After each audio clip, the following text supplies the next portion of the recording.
So who might use the data from our baseline assessments in school? It can be used by a range of staff in schools and people in the wider school community as well. So for example, if you are part of a multi-academy trust, then it might be used by directors and senior leaders at MAT level.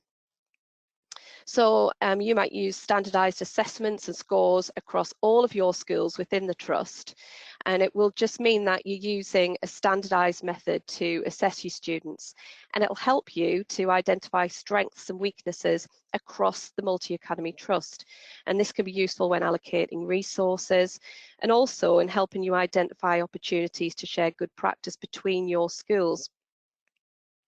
Within individual schools, it might be used by senior leadership teams for a range of different reasons. So for example, you can use our predictive data to look at potential exam performance across a year group. You can use it to help develop evidence-driven intervention strategies for students in school and allocate resources. So for example, maybe there's an area where you want to introduce a tuition program where you need to strengthen your students' abilities. And that can help you aid HR planning in terms of the teachers and the support staff that you employ, and plan CPD for your existing staff. And it can also be used to calculate value added after GCSEs have taken place. So a heads of year might use it on a pastoral level.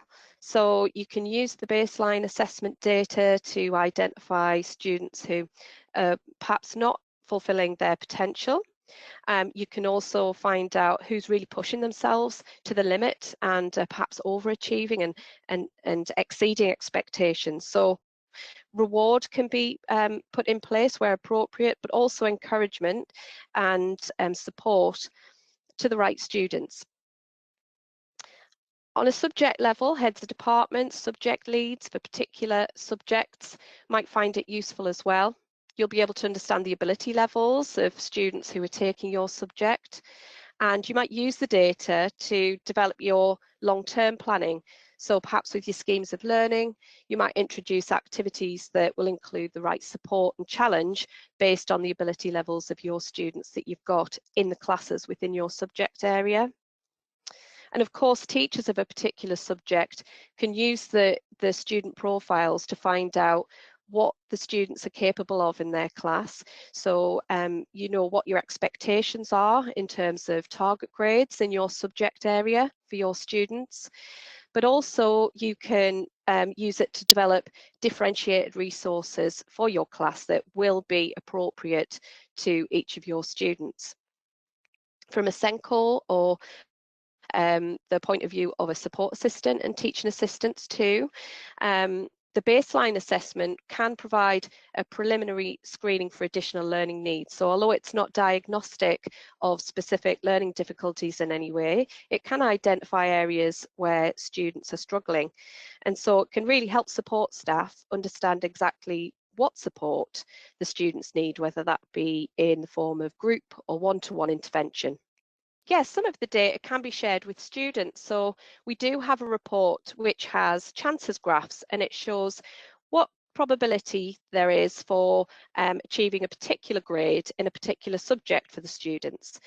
So they might use this to help them make subject choices. If they can see which GCSEs and A-levels they're likely to be more successful in, then they can use this information alongside, thinking about which subjects they enjoy and which subjects are appropriate to their future choices to decide which subjects they're going to take. And also some of our reports are designed for parents as well. So they're written in plain English. They explain exactly what our baseline assessments are. They explain why we assess certain areas, which my colleague David will be talking about in a moment. And so they know exactly why they're being assessed in certain areas. And this helps them to understand why the assessment's being done and how the data can be used to support them in all of the ways that I've mentioned above.